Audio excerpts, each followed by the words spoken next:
bandeko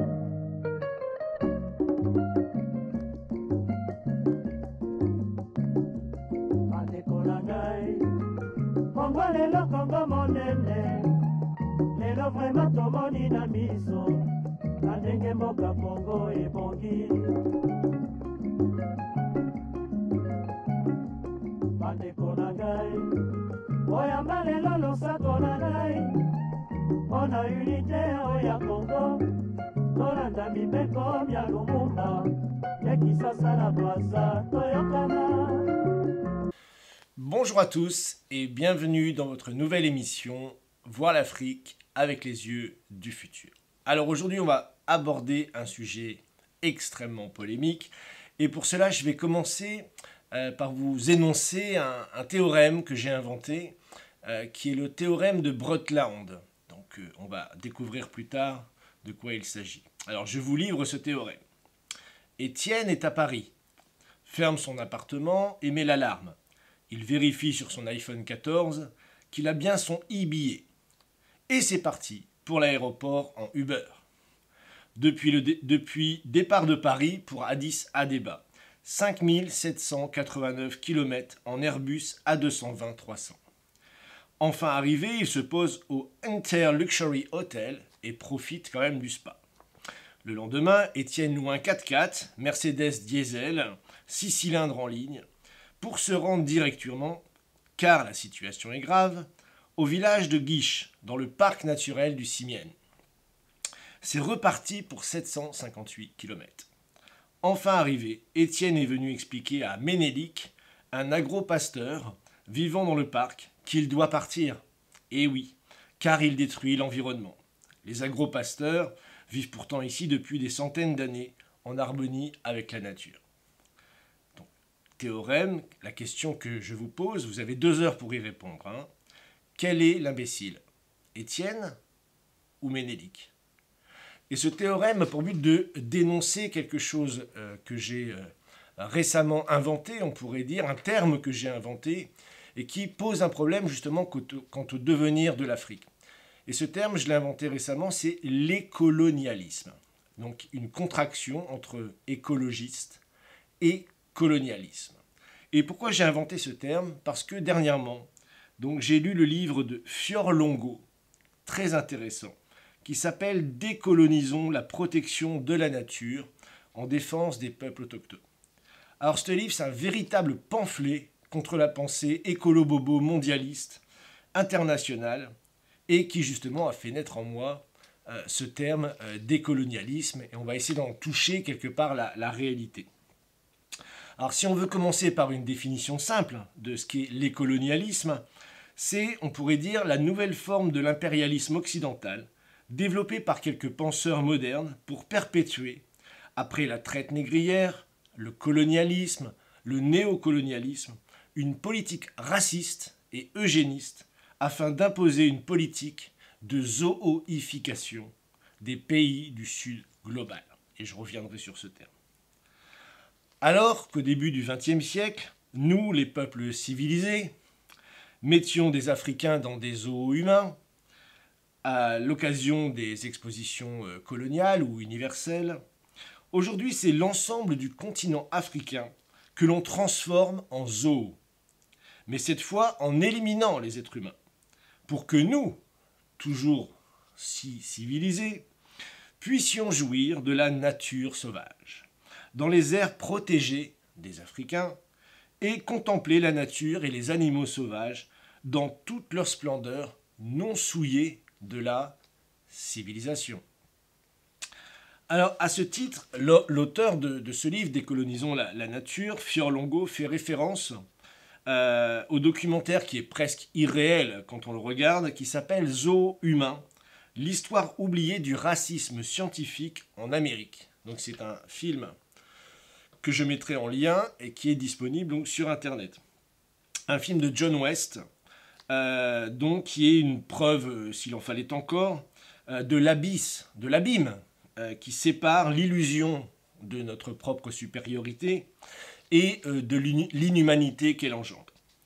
Donc faire connaître ce livre et le lire va permettre de mettre fin en Occident à l'hypocrisie concernant sa politique de bon samaritain, soi-disant envers les pays du Sud global, en démontrant exemple à l'appui, on va en prendre quelques-uns aujourd'hui, sous couvert de lutte contre le réchauffement climatique, de conservation de la nature, de sauver les petits pandas, ce qui se cache derrière, ce qui se cache réellement en fait derrière ce colonialisme vert et ce capitalisme vert que j'ai donc synthétisé par ce terme décolonialisme.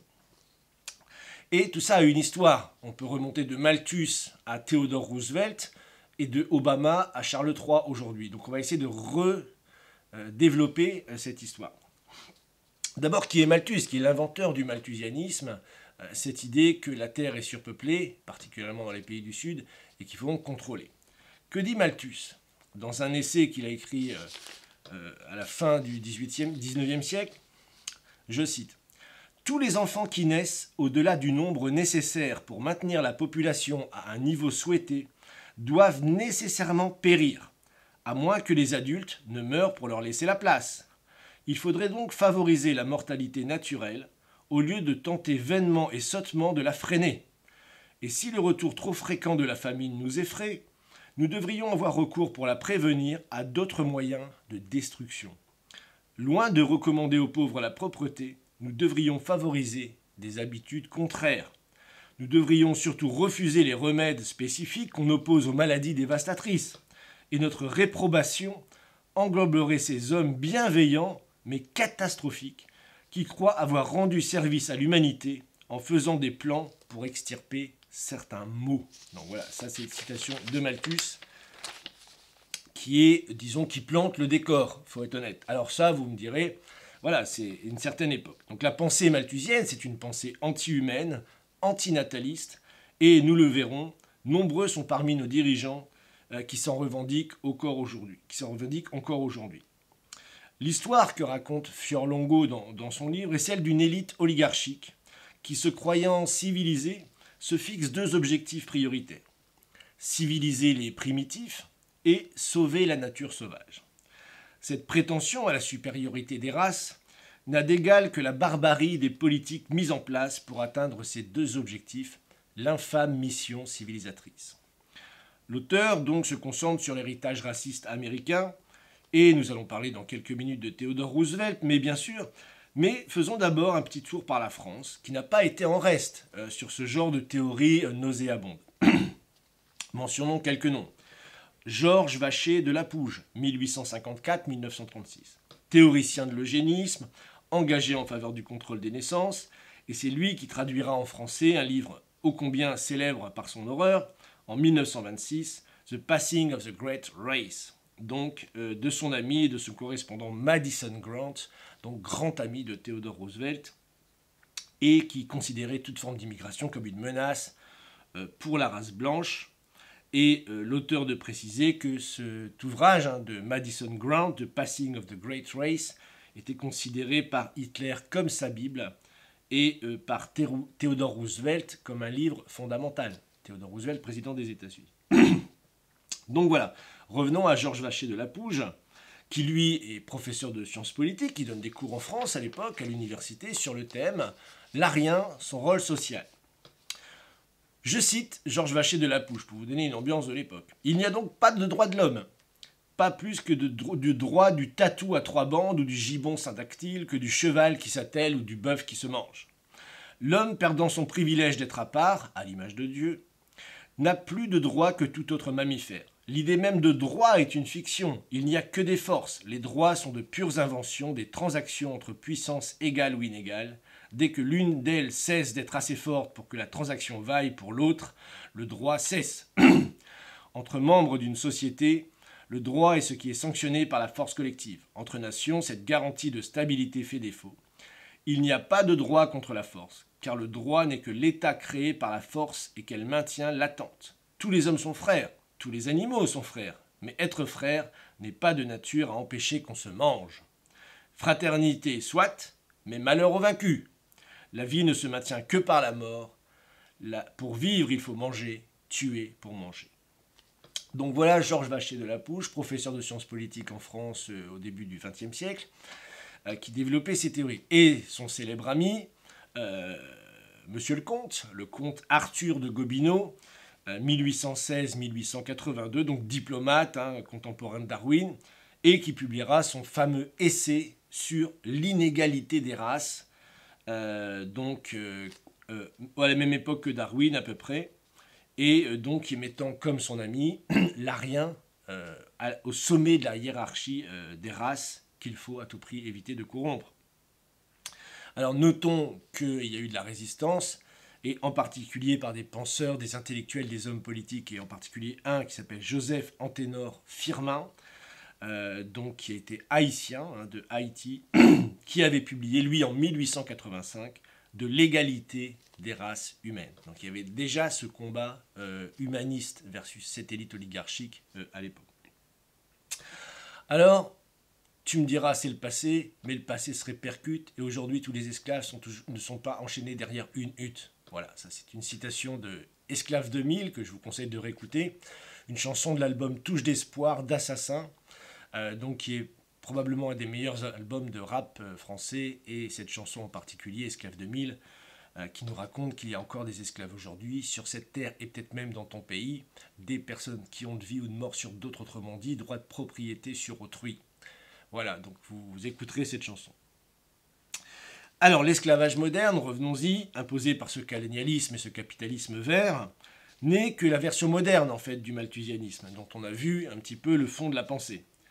Et justement, ce n'est pas une question du passé. Je l'avais mentionné dans certains de mes articles, mais en ce moment, vous avez un débat en France. Plusieurs articles ont été publiés, dans l'Express, par exemple, tout un article consacré à Paul Ehrlich, qui lui est le malthusien du XXe siècle, qui annonçait des famines, qui fait partie du Club de Rome. Donc tous ces réseaux aujourd'hui qui ont essayé de détourner l'homme du progrès scientifique pour l'enfermer dans un pessimisme culturel lié à des peurs comme la surpopulation, les famines, la guerre, etc.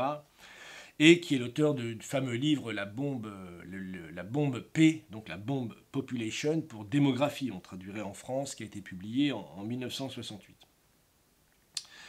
Donc ça, c'est Paul Ehrlich, qui a remis dans les années 60 toutes ces théories malthusiennes avec un vernis vert, justement.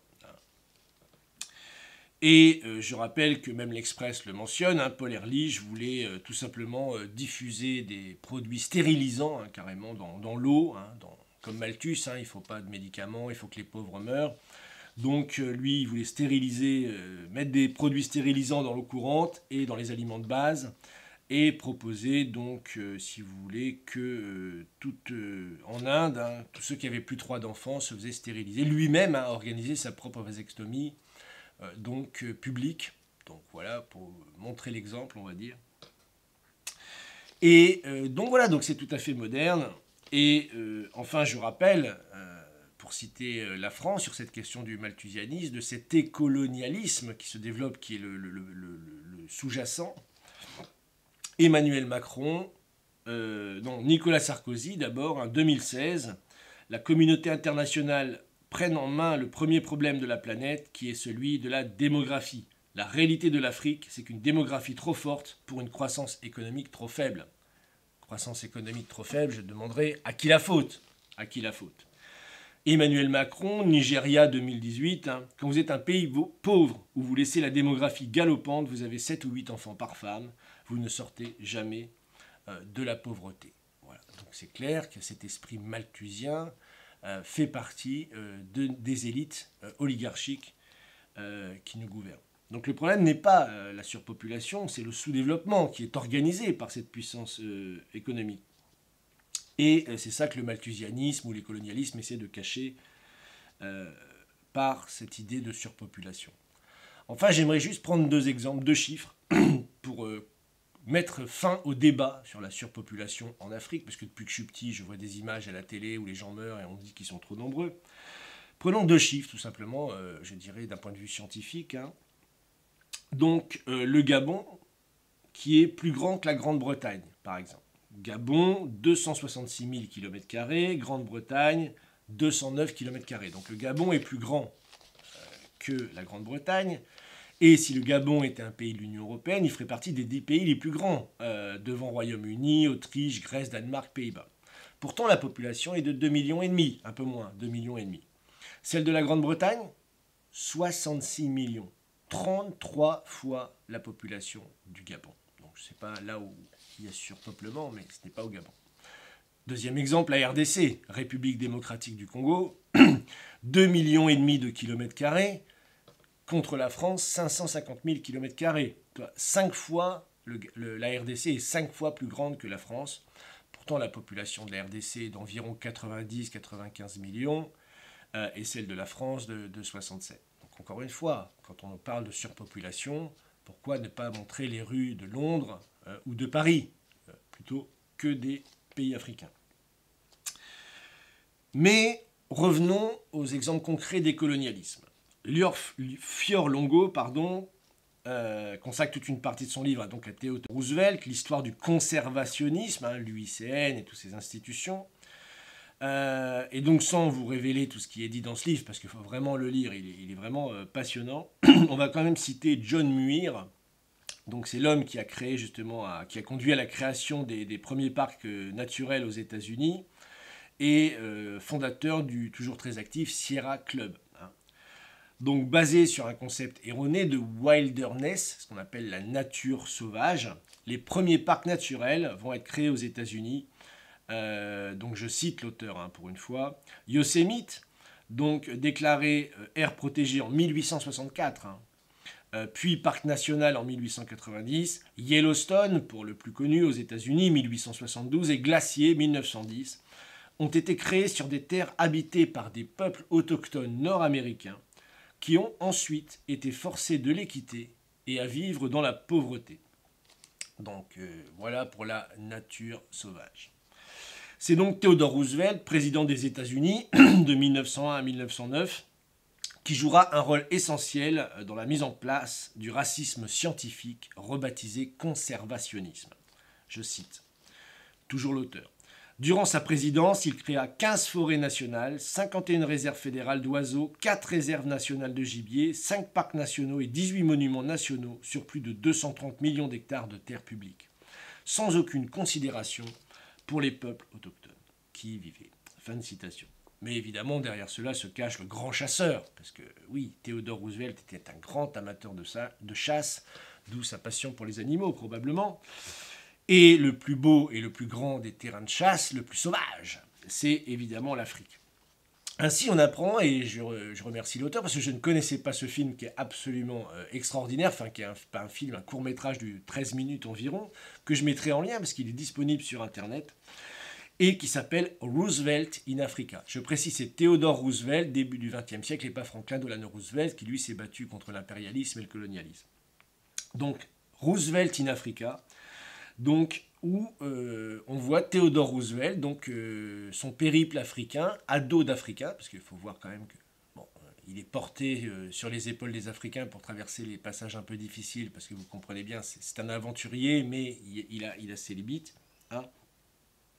Et donc, ce film est absolument extraordinaire, et lui-même, Theodore Roosevelt, a raconté son périple africain dans African Game Trail, donc sentier de chasse africain, donc ça veut tout dire, ses exploits en terre sauvage, donc qui est évidemment menacé par la croissance de la population, vous comprendrez, surtout les Africains, et évidemment les animaux qui sont braconnés par les Africains, ce qui n'est pas bien parce qu'eux ne peuvent pas les tuer dans leur partie de chasse.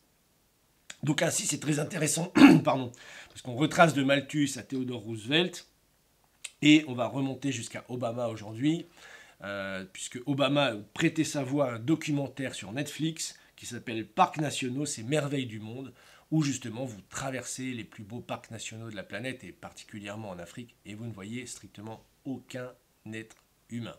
Que des animaux sauvages, des humains ne sont pas là. C'est un zoo. Voilà, c'est ça l'idée. Et donc, avant de passer à la question suivante, mentionnons quand même, je tenais à le mentionner dans cette émission, le mea culpa officiel donc de National Geographic. Donc c'est National Geographic qui est une des plus grandes revues en fait internationales, par le biais de sa rédactrice en chef Suzanne Goldberg, qui a publié un article qui s'appelle pendant des décennies, nos reportages étaient racistes. Pour nous en détacher, il faut le reconnaître. Je cite l'article. Les Américains n'avaient en tête que des représentations comme les films de Tarzan et les caricatures grossières et racistes. La ségrégation le voulait ainsi. National Geographic n'a pas organisé l'émancipation des préjugés que son autorité aurait permis d'organiser. Donc voilà, qui est quand même très clair, et on peut dire bravo à National Geographic d'avoir reconnu, justement d'avoir présenté cette image de l'Afrique comme un endroit de terre sauvage sans être humain. Enfin, un petit mot sur Charles III, le nouveau roi d'Angleterre, qui fait partie justement de toutes ces institutions malthusiennes. Son père, d'ailleurs, le prince Philippe, grand chasseur, fondateur du WWF, qui est très attaqué dans le livre de Furlongo, c'est très très intéressant. Et donc qui avait créé le WWF en 1961 avec le prince Bernard des Pays-Bas, non moins que lui, qui, je le rappelle, était quand même nazi. Bon, ça veut quand même tout dire. Voilà, enfin, une petite anecdote pour voilà, expliquer ça. Sur le malthusianisme, quand j'ai couvert le sommet de Copenhague en 2019, j'ai pu participer à une conférence de la Fondation Windsor, donc la famille royale britannique, encore eux, le Club de Rome, bien entendu, et Desertec Foundation. Et donc un expert est venu et donc nous a montré un slide, absolument le premier slide de sa conférence, qui disait les choses de manière très explicite. Je cite, « Comment nourrir 8 milliards d'êtres humains alors que nous sommes 6 milliards de trop ?» Bon. Voilà qui est dit. Donc oui, le malthusianisme, transformé en colonialisme et capitalisme vert aujourd'hui, est une idéologie raciste, eugéniste, criminelle, et il faut y faire face. Le livre de Furlongo permet donc d'ouvrir une brèche dans l'état actuel du débat qui est formaté, contrôlé par les protectionnistes, les conservationnistes et autres istes qui sont surmédiatisés. Enfin, la zooification de l'Afrique par les conversationnistes. Ça, c'est très intéressant. Ce qui est très intéressant, c'est que l'auteur du livre parle de ses expériences concrètes. Donc, que nous disent les autochtones? Elle cite plusieurs fois les autochtones qui vivent là-bas et à qui on demande de partir de leur terre ancestrale, leur terre sacrée même. Les conservationnistes viennent imposer une dictature. C'est pire que la colonisation. Vos zones de conservation sont des zones de guerre pour nous. Depuis que la conservation est arrivée, notre mode de vie est interdit. Mais la forêt aussi y a perdu. Les animaux ont décliné, les arbres aussi. Nous sommes les vrais conservationnistes. Donc, voilà ce qui est dit. Donc, première des expériences que nous raconte l'auteur, dans la forêt de Mesokdja, donc dans le nord du Congo, pour y partager le combat parfois mortel des peuples Baka et Bakwele contre le WWF, ou encore lui, se targuant de protéger les gorilles de la région en y créant des aires protégées, interdisent toute activité humaine des populations locales y vivant pourtant ici depuis des centaines d'années. On y apprend la mort, par exemple, de meurtres, de commandas, d'un certain commandant, emmené dans la nuit par les éco-gardes du WWF et retrouvé mort par la suite, ayant été considéré comme un braconnier. Voilà. Selon l'auteur, c'est 14 millions de personnes, rien qu'en Afrique, qui n'ont plus le droit de vivre chez eux. Le lobby militaro-industriel n'étant jamais très loin de ce genre de politique, l'auteur nous décrit ces éco-gardes, ces fameux éco-gardes du WWF. Je cite, « Nombre d'entre eux sont équipés d'armes de guerre, de haute technologie, des drones, des lunettes de vision nocturne, etc. Pour aggraver les choses, cette militarisation de la conservation de la nature s'est accélérée au cours des 2 dernières décennies. » Donc voilà les peuples Baka et Bakwele au nord du Congo. Allons faire un petit tour rapide vers un deuxième exemple qu'elle cite, le peuple Maasai, donc au nord de la Tanzanie, qui a lui dû quitter ses habitations ancestrales pour la création de la zone de conservation du Ngorongo, pardon, donc, qui fait partie de l'écosystème du Serengeti. Alors, soyons quand même précis sur la notion de conservation de la nature imposée par l'idéologie occidentale. Certes, il faut protéger la nature des primitifs qui ne savent pas, bien entendu, ne savent pas faire. Mais pour générer des profits, afin d'encore plus protéger la nature, une solution absolument géniale a été trouvée par ces gens. Le tourisme de masse. Résumons ainsi la chose. Ce paradoxe, qui je pense est l'expression même de ce qu'est au fond l'écolonialisme. Pour empêcher 90 000 Maasai vivant dans la région du Ngorongoro, qui détruisent l'écosystème, il a fallu faire venir 725 535 touristes rien qu'en 2009. Bon, je répète, pour empêcher les 90 000 Maasai vivant dans la région du Ngorongoro de détruire l'écosystème, il a fallu faire venir 700 000 touristes rien qu'en 2019. Quoi de plus logique, vous me direz, avec des hôtels qui se développent partout. Autre exemple, cité par l'auteur, la réserve de tigres du Camp A en Inde, parce qu'il n'y a pas que l'Afrique qui est zooifiée. Le nombre de visiteurs est passé de 106 000 en 2006 à 175 000 en 2020, une croissance de 60%. Au cours de cette période, le nombre d'hôtels, hôtels de luxe, au sein de la réserve naturelle, aire protégée, est passé de 30 à 62. Cela peut sembler une coïncidence cynique, mais plus les touristes étaient les bienvenus dans la réserve, moins les Baïgas étaient autorisés à rester sur leur terre. C'est donc bel et bien un processus de zooification de l'Afrique et d'autres pays dans le monde qui est mis en place par et pour satisfaire une élite mondialiste de bobos écolos néoconservateurs. Simplement pour vous mettre l'eau à la bouche et peut-être même le dégoût au cœur, je mentionnerai pour finir l'excellent chapitre de ce livre sur la toute-puissance des riches fortunés qui considèrent l'Afrique comme leur zoo, leur propriété, leur responsabilité. C'est ainsi que l'on apprend qu'une famille française, devenue milliardaire grâce au commerce de l'art et à l'évasion fiscale, possède 15% de la population mondiale restante de zèbres, de grévis, 40 des 790 rhinocéros noirs résidant en Afrique. Oui, vous avez bien entendu.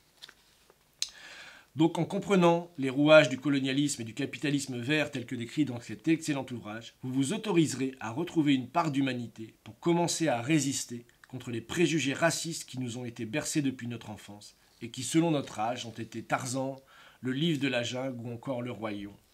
Car là où nous voyons de la nature, d'autres voient leur maison. Je vous remercie d'avoir suivi cette émission et d'ici à la prochaine, amusez-vous bien.